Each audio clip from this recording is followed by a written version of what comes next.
মেসেজটা কে করলো? এটা তো অর্ণবেরই নাম্বার, কিন্তু অর্ণবের কাছে তো ওর ফোনটাই নেই।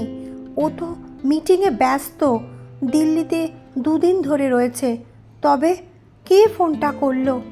আমার 10 বছরের সাজানো সংসার, আমার ছোট্ট মেয়ে ইপ্সিতা, কি হবে এখন?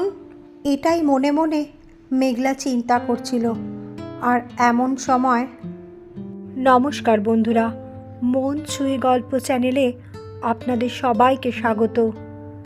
আজকের গল্প মেঘলার বিশ্বাস। রাত তখন প্রায় 12:30। মেঘলা জানলার পাশে দাঁড়িয়ে শক্ত করে ফোনটা ধরে রেখেছে। বাইরে টিপটিপ বৃষ্টি, আকাশে মাঝে মাঝে বিদ্যুতের ঝলকানি। তার বুকের ভেতরেও ঠিক তেমনই ঝড় উঠেছে। ফোনের স্ক্রিনে একটা মেসেজ জল করছে। আমি সব জানি, কাল সকালেই সব শেষ। মেসেজটা এসেছে তার স্বামীর নাম্বার থেকে, অর্ণবের। কিন্তু অর্ণব তো 3 দিন ধরে দিল্লিতে অফিস ট্যুরে গেছে। সে তো এই সময় ফোন ধরতেই পারছে না। তাহলে কে মেসেজটা পাঠালো? মেঘলার হাত কাঁপছে।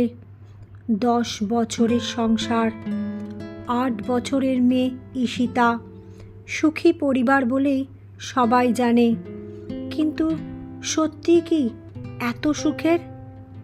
গত 1 মাস ধরে অর্ণবের এক অদ্ভুত আচরণ। আগে অফিস থেকে ফিরেই মেয়েকে কোলে নিত, মেঘলার পাশে বসে গল্প করত। কিন্তু এখন ফোনটা হাতছাড়া করে না। রাত জেগে কার সাথে যেন চ্যাট করে। একদিন মেঘলা জিজ্ঞাসা করেছিল, কার সাথে এত কথা? অর্ণব হেসে বলেছিল, অফিসের কাজে, নতুন প্রজেক্ট। কিন্তু তার চোখে সেই পুরনো উষ্ণতা ছিল না। সেই দিনই প্রথম সন্দেহ ঢুকে যায় মেঘলার মনে। 2 দিন আগে এক অচেনা নাম্বার থেকে ফোন এসেছিল। ওপাশ থেকে এক নারীর কণ্ঠ বলছিল, আপনি কি অর্ণবের স্ত্রী? জি। আপনি কে? আমি কে সেটা গুরুত্বপূর্ণ না। গুরুত্বপূর্ণ হলো আপনার স্বামী কি সত্যি দিল্লিতে? লাইনটা কেটে গিয়েছিল। সেদিন থেকেই মেঘলার ঘুম উড়ে গিয়েছে। পুরনো প্রেমের ছায়া। অর্ণবের কলেজ লাইফের একটা প্রেম ছিল, তৃষা।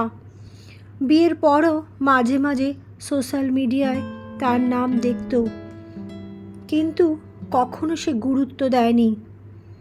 সেটা মেঘলা আজ মনে মনে ভাবছে। গত সপ্তাহে অর্ণবের ফোনে হঠাৎ একটা নোটিফিকেশন ভেসে উঠেছিল, Trisha, I still miss those nights. মেঘলার বুকের ভেতরটা হিম হয়ে গিয়েছিল। দিল্লি না কলকাতা? মেঘলা সাহস করে অর্ণবের অফিসে ফোন করলো। রিসেপশন থেকে জানানো হলো, স্যার তো কলকাতাতেই আছেন, দিল্লির ট্যুরটা তো ক্যান্সেল হয়েছে। মেঘলার মাথা ঘুরে গেল। পায়ের তলা থেকে মাটিটা যেন আলগা হয়ে গেল। তাহলে সেদিন কোথায় ছিল?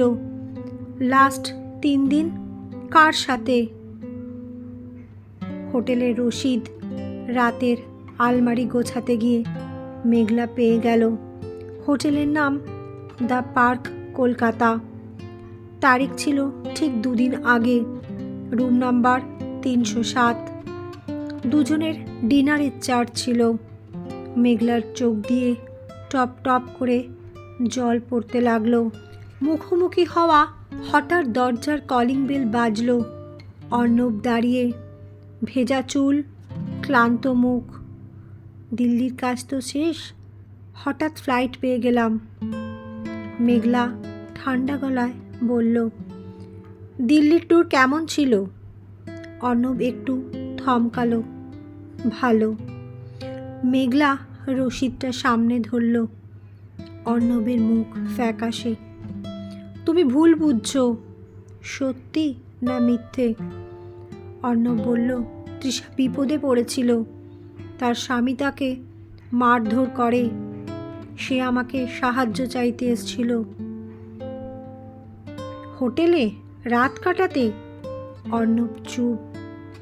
আমি শুধু ওকে সেফ রাখতে চেয়েছিলাম। মেঘলা অর্ণবকে বলল, তুমি ওকে সেফ রাখতে তুমি একই হোটেলে একসাথে রাত কাটাবে? সেটা আমার মেনে নিতে হবে? মেঘলা ফোনটা দেখালো। এই মেসেজটা তাহলে কে পাঠিয়েছে? অর্ণব অবাক, বলল, আমি তো না।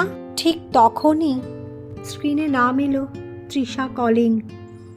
মেঘলার বুক কেঁপে উঠল। অর্ণব স্পিকার অন করল। তৃষার কণ্ঠ কাঁপছে। অর্ণব, তোমার স্ত্রীকে সত্যিটা বলো, না হলে আমি বলবো। কোন সত্যি? যে তুমি আমাকে এখনো ভালোবাসো। ঘরের বাতাস যেন ভারী হয়ে গেল। মেঘলার সিদ্ধান্ত। মেঘলা শান্ত গলায় বলল, তুমি কি আমায় ভালোবাসো? অর্ণব চুপ। এই নীরবতায় সব উত্তর দিয়ে দিল। মেঘলা মেয়েকে কোলে নিয়ে বলল, আমি কালই এই বাড়ি ছেড়ে চলে যাব। অর্ণব চিৎকার করে উঠল, না, আমি ভুল করেছি, কিন্তু আমি তোমাকে চাই। পরদিন সকালে দরজায় পুলিশ। তৃষা গত রাতে আত্মহত্যার চেষ্টা করেছে। তার ফোনে শেষ কল অর্ণব। মেঘলা স্তব্ধ। পুলিশ জানালো, তৃষা ডায়েরিতে লিখেছে, অর্ণব আমাকে বিয়ে করবে বলেছিল। এখন সে স্ত্রীকে ছাড়তে চাইছে না। অর্ণব চিৎকার করে বলল, মিথ্যে, আমি শুধু ওকে সাহায্য করেছি। কয়েকদিন পরে জানা গেল তৃষার স্বামী সব সাজিয়েছিল। সে চেয়েছিল অর্ণব আর মেঘলার সংসার ভাঙচুর হয়ে যাক, যাতে তৃষা পুরোপুরি তার ওপর নির্ভরশীল হয়। তৃষা মানসিকভাবে দুর্বল ছিল। সে কল্পনায় সম্পর্ক বানিয়ে ফেলেছিল। মেঘলা কয়েকদিন আলাদা ছিল। অর্ণব প্রতিদিন এসে দরজার সামনে দাঁড়াতো। একদিন ঈশিতা বলল, মা বাবা কাঁদছে কেন? মেঘলার বুক ভেঙে গেল। সে বুঝল রাগের চেয়ে বিশ্বাস বড়। মেঘলা অর্ণবকে বলল, বিশ্বাস ভেঙে গেলেও জোড়া লাগে, কিন্তু দাগ থেকে যায়। তুমি কি সেই দাগ নিয়ে বাঁচতে পারবে? অর্ণব মাথা নিচু করে বলল, পারবো, যদি তুমি আমার পাশে থাকো। মেঘলা দীর্ঘশ্বাস ফেলল। শেষবারের মতো তোমায় একটা সুযোগ দিলাম। 1 বছর পরে। অর্ণব ফোন ব্যবহার অনেক কমিয়ে দিয়েছে। পরিবারকে নিয়ে সময় দেয়। তৃষা নিজের চিকিৎসা শুরু করেছে। মেঘলা মাঝে মাঝে সেই রাতের মেসেজটা মনে করে, আমি সব জানি, কাল সকালেই সব শেষ। হ্যাঁ, সেদিন হয়তো সব শেষ হয়নি, বরং সেদিন থেকেই নতুন শুরু হলো। ভালোবাসা মানে শুধু রোমান্স নয়, ভালোবাসা মানে বিশ্বাস, ক্ষমা আর একসাথে লড়াই করা। কখনো কখনো একটা মেসেজ পুরো সংসারটা ভেঙে দিতে পারে, আবার সেই মেসেজই কোনো সময় নতুন করে বাঁচার সাহস দিতে পারে। ধন্যবাদ আমার শ্রোতা বন্ধুরা। যদি আমার এই গল্পগুলো ভালো লেগে থাকে তাহলে অবশ্যই আমার চ্যানেলটা সাবস্ক্রাইব করে দেবেন। আর হ্যাঁ, আপনাদের মতামত কমেন্ট সেকশানে অবশ্যই জানাবেন। ধন্যবাদ।